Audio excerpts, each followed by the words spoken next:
Welcome back. Great seeing you back. YouTube.com, like and subscribe.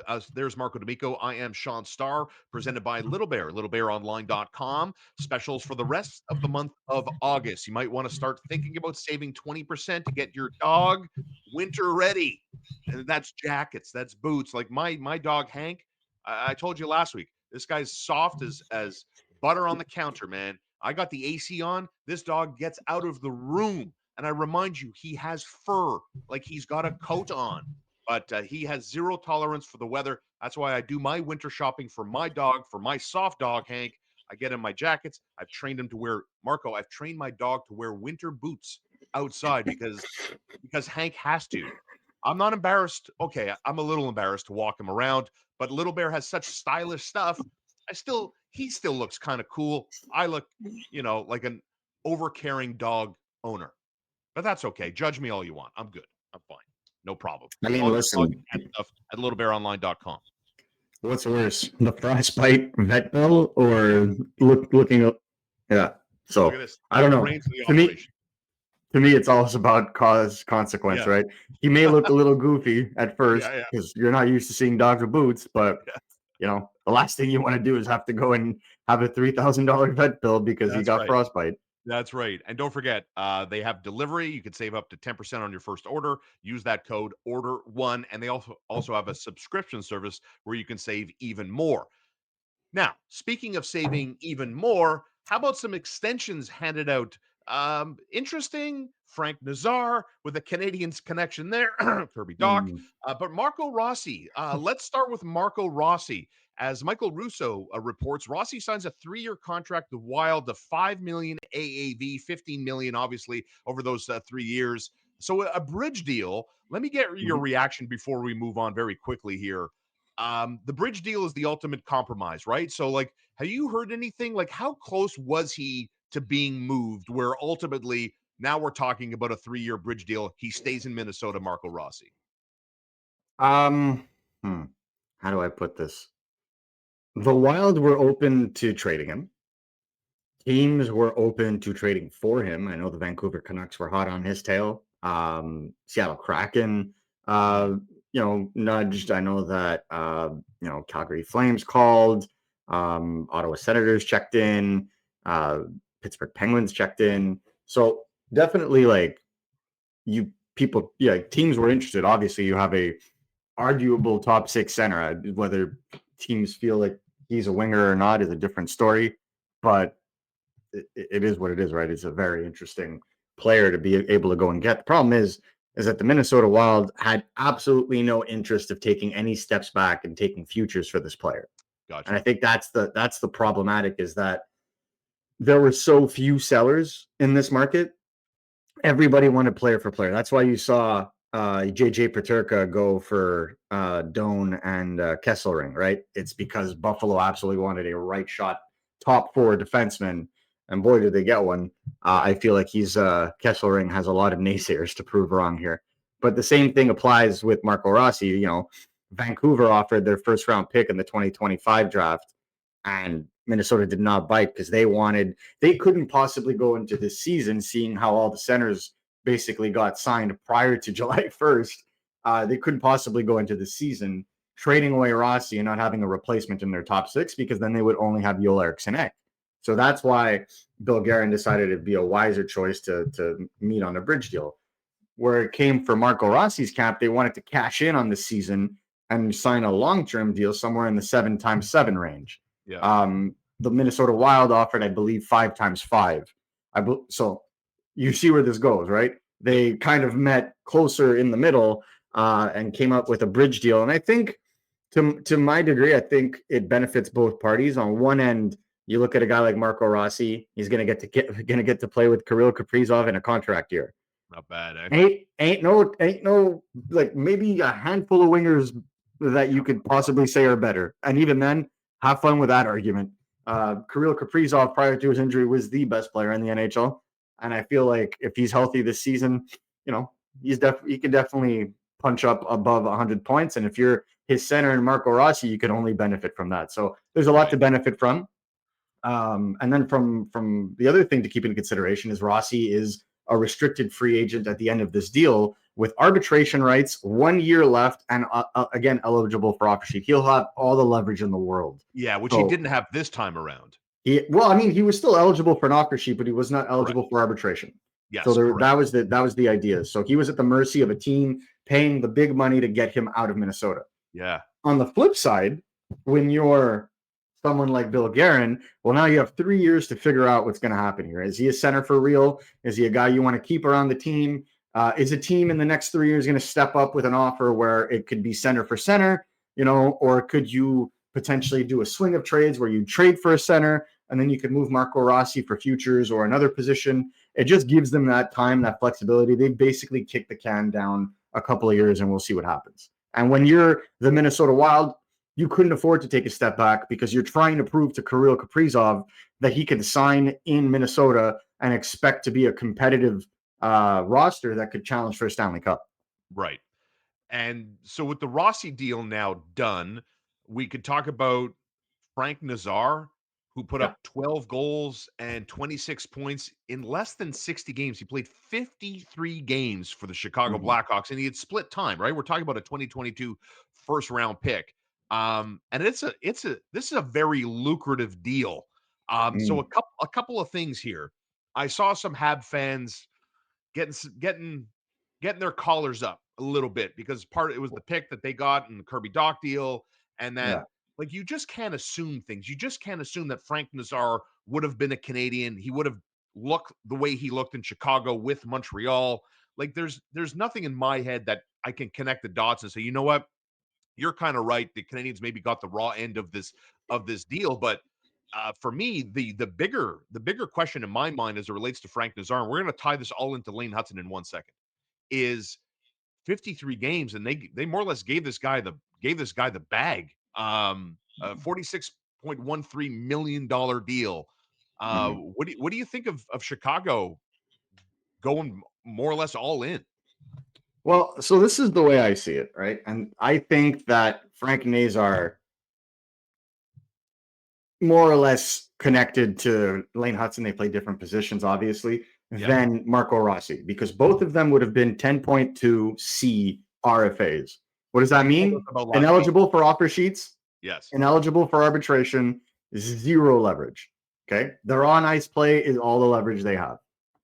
The other thing to take into consideration in their negotiations is Chicago just drafted Frendel, who can play center, bigger player, likely ends up on the wings, according to some scouts. They have Sasha Boisvert, that's in the NCAA, that they drafted in the first round last year, William Moore, that they drafted in the first round the year prior. So they're lining up their centers. So Frank Nazar isn't in the same situation that you would see other RFAs where like they are on a mountain by themselves. And he's playing behind Connor Bedard, who also has to sign an extension. So Nazar didn't necessarily have all the leverage in the world, but what he had was momentum and good vibes. And I'll explain my point, because good vibes can mean so many things. So Frank Nazar had a little bit of a blip. He hit a wall throughout the season. But man, the last 15, 20 games of the season, he was on fire. In fact, for those that remember, he almost sunk the Montreal Canadiens playoffs hopes with that wicked game that he played in Ivan Demidov's debut, the second to last game of the season, where the Canadiens were winning 2-0, and then they just stormed back and won in a shootout. Well, that's the thing with Nazar is that clip that he was scoring out is insane. But there's two ways of looking at this. And for all the Montreal Canadiens fans, everyone's gonna have like an oh shit moment. Right. Everyone remembers Alex Galchenyuk's run to 30 goals in the 2015-2016 season, only to never be replicated again. Yeah, garbage right? stuff. When you have nothing to play for, no real like consequences to your game, the offense flows. And I'm not saying that that's an excuse for Frank Nazar's performance, because he was able to continue that momentum at the World Championships, which is one of the main reasons why he was on their orientation camp and a guy like Lane Hutson wasn't, because he went to the World Championships and dominated there too, because it's a more open tournament. It's less physical than in the NHL. Those kinds of tournaments, those players, speedy players, crafty players stand out more. And you have a guy like Nazar that was just on fire. So they see the momentum. and they see it going and they're like, well, this makes a lot of sense. This Mhm. deal only kicks in as of July 1st next year. By that point, the salary cap will be 104 million. So 6.6 million will count for about 6.2% of the salary cap. Year one. Yeah. By year three, it'll count for like almost 5%, Right. which is nothing. Right? So you got to think about this. He was basically scoring in his rookie season about half a point per game, which is about a 42-point pace. You would assume that there's going to be marginal increase Mm. after a full season. So worst case scenario, I'm saying worst case scenario, Blackhawks fans do not kill me. I'm just explaining the risk here. Worst case scenario, he'll probably, low end 50-point center or winger.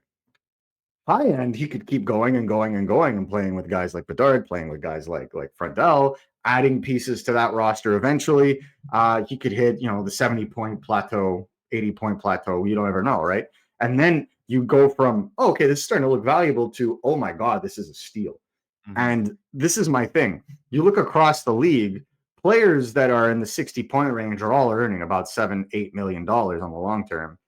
Now, not when the cap is going up by 9 million next year. Sure. So you factor in that change and you're banking on that potential. And generally speaking in the NHL, I mean, like 90% of the time, it works out. There are a few times where it hasn't. And I think that's where the slight risk complication comes into it. So we talk about restricted free agents getting their deals done, right? Whether it's a Rossi kind of bridge deal, Gabe Velarde. We're talking about Frank Nazar here. So we're talking Chicago, Winnipeg, Minnesota gets it done. Various levels of Mhm. restricted free agency as Marco gets into the weeds on 10.2 versus the more traditional restricted free agent. And here we are, still not breaking down a Lane Hutson contract extension, right? And Frank Saravelli from Bleacher Report over the weekend really riled things up with what he had mentioned. What was this now? Like it feels like a week ago almost, where Frank Saravelli on the Lane Hutson extension talking and writing about, quote, I don't think there's been a ton of progress there. I think they had some initial talks. They're still looking at that. I think the ballpark is in the Brock Faber range, and that's an 8.5 AAV. Um, what's the holdup? Like, what's the holdup? What's taking so long here? They are waiting for the market to be set. So I will give you a distinction, right?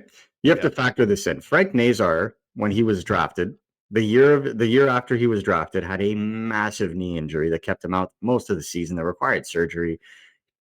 They were afraid that he wouldn't, because Frank Nazar, if anybody who's ever seen him, Frank Nazar is a speed demon. That his right. skating is his top skill. This is why I loved him so much in the 2022 draft. I believe I had him 6th or 7th on my list. He went 13th, and I think a guy like him with such a scary injury early on, you take that security and you run, and you're not worried about setting the market, right? And he doesn't have the accolades that a guy like Lane Hutson does, where you're a defenseman that comes in and break records. Like he just had a Exactly. really hot end of the season, has all the potential in the world and all the momentum in the world, and everybody's respect, with Team USA. Like at a certain point in time, like you want to lock those guys down. Lane Hutson is not in that same situation. But one aspect I will say, and I got a lot of pushback from this after I saw Frank Saravalli's post, is there's no stall. There's no everybody in the league is basically waiting to see who's going to drop the shoe. And I'm not talking about and don't disrespect. Frank Nazar is not a trendsetter when it comes to this situation. He's very much Chicago just trying to potentially roll the dice on having one of the most valuable contracts in the Exactly. NHL, right? There Exactly. was a Some lot of confidence. Yeah. there was a significant amount of appetite for security when it came to Nazar's camp. It's not the same thing with Lane Hutson. That is, and I will be clear here. That is not to say that Lane Hutson's camp does not want to go long term. That is somehow being suggested. And dude, it's I been suggested from it was suggested in season. It was Yeah. suggested in season So for the Canadians so that, I'm there's gonna this trend amongst American players where they want to double dip. They want 3 or 4 years. Like American that was a players. No. pattern people were trying to put on Lane Hutson. Yeah, no. Evan Bouchard is Canadian. He signed for 4 years out of a Yeah. RFA deal. So I don't think it applies to specifically just Americans. And in fact, When it comes to Lane Hutson, the sooner they sign that contract, the better it is for the Canadiens, because as of September 16th, 2026, you cannot have more than 60% of the total value of the contract be signing bonuses. Right. What does that mean? It means absolutely nothing unless you do taxes. Yes. Right. But basically, it would be more advantageous for them to sign a contract that has more bonuses at the beginning of it, because signing bonuses aren't taxed to the same level as salary. There is a loophole within the labor agreements between the United States and Canada that allows them to be taxed at a lower rate than the marginal salary tax that you would normally do. Anyway, we're going to get the numbers out of the way, and we're going to go back to hockey. When it comes to hockey, when it comes to Lane Hutson, loves this city, doesn't want to go anywhere. There is no animosity. If it were up to Lane Hutson, I don't think we would be talking about short term, but you got to talk business. Yes, but you said something in passing moments ago about how whether it's his agent Sean Coffey, there doesn't seem to be any reporting one way or the other that uh, credible rumors suggest that Hudson prefers 4 years. Does he prefer 8 years? I mean, you had mentioned that there is a they're looking difference long term. between. So is that can you clarify that? There's a difference between what a player wants and what business entails. Yeah. And I think that's the difference, right? You look at, I'll give you a direct example. Pat Brisson 2 years ago was negotiating Cole Caulfield's contract. Cole Caulfield got injured halfway through the season, but was scoring at a 40-goal clip. Other players across the league were signing $8 million, $8.2, $8.3 million deals, right? And Caulfield would have been in his absolute right to ask for that. But Caulfield instructed Pat to say, hey, I don't want to earn more than Nick. I want to be just under him so that we, out of respect, he's the best player on the team. I'll take a little bit of a hit. I'll go right under. And that's exactly what happened. And that's exactly how the contract came about. And the same kind of applied with Juraj Slafkovsky, where he didn't want to go over Nick Suzuki in terms of the, because if you look at when he signed, he had a higher point threshold than what Nick Suzuki played at the same time in his career, right? He had 51 points. I think Nick Suzuki had 41. So it created a dynamic where the player intervened, or at least gave directive. So where I'm at and where I want to bring this is that the directive from the player is, I want to be in Montreal, period. And so right now what's being negotiated is not like a fiery standstill negotiation where nothing is happening. These two parties are talking every day. No problems whatsoever. Open conversation, simply about finding the sweet spot. And right now, no one knows what the sweet spot is, and you don't want to be the you put yourself in an agent's shoes. You don't want to be the agent that shortchanges his client because he couldn't wait 2 or 3 months to see where the market reset itself. But on the player's side, you don't want this dragging on into the season. It's a distraction, right? And you'd rather get this settled, right? So there are multiple ways of this going about. But I just want to stress to fans, when you see reports like this, it's not because it's lack of talking. It's the summer. It's a really weird time in the salary cap situation. Agents are waiting on the league because they've made a request to move up some of the new rules. And this is something that I could report for you, honestly. But agents are waiting to see if some of the new CBA rules, instead of them being applicable as of September 16th, 2026, they're pushing to have some of these changes happen now as of September 16th, 2025.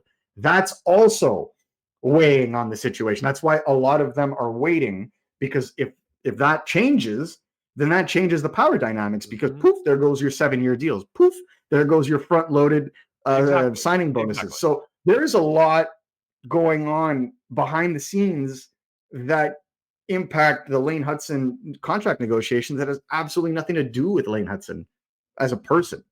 And so that's where I want to bring a little bit more clarity is, have contract negotiations progressed to the point of they're close? No.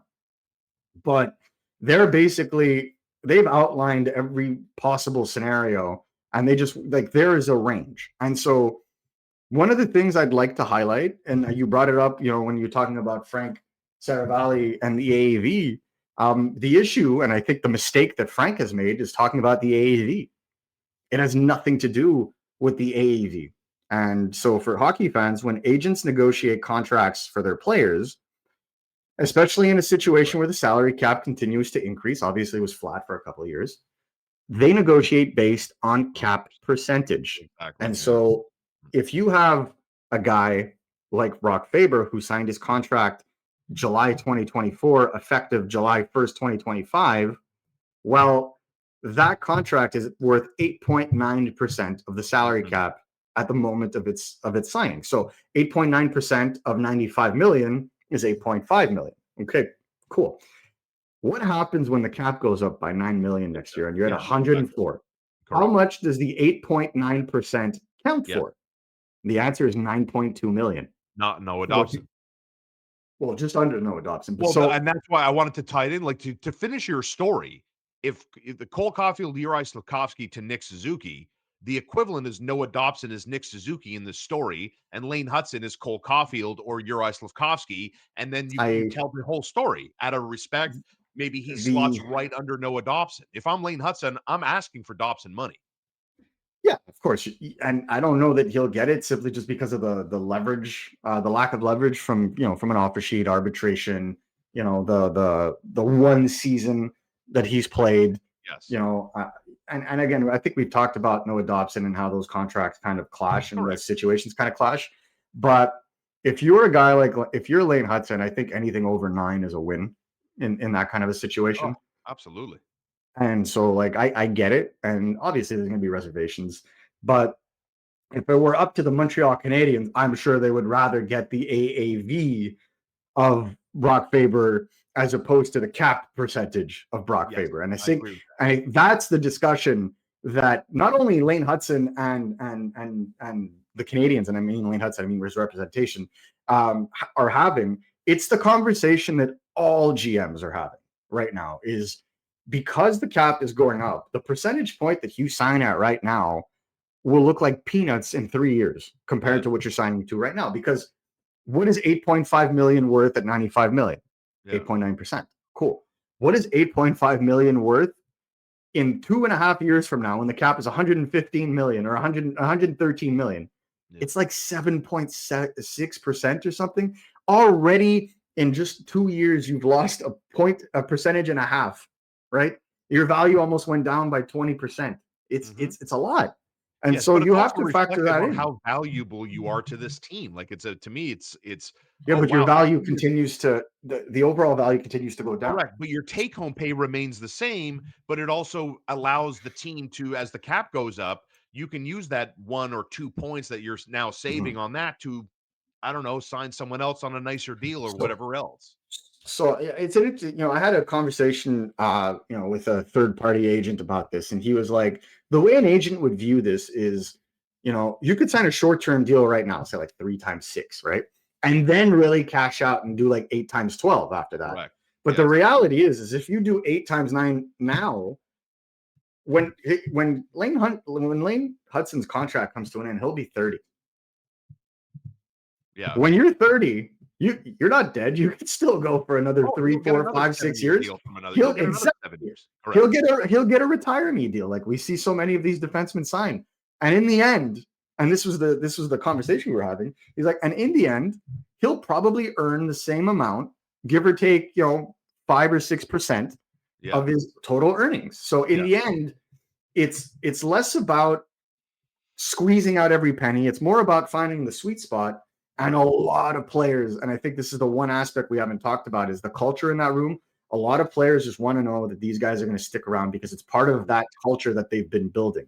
So if you had to ask me today what my feel was, my feel is that if Lane Hutson could sign a 16-year contract right now, he would. That's all. And I'm sure the team would love him to sign that deal. Well, depends how much he signs for. We'll see. But at the end of the day, any good representation also has to make sure that the players' emotions do not come back in 2 or 3 years from now in terms of bitterness and negativity, because similar players are earning 20 to 25% more than he is. Correct. Right. So That is the delicate situation that agents are going through right now. But I again will stress this till I'm blue in the face. There is zero to be worried about.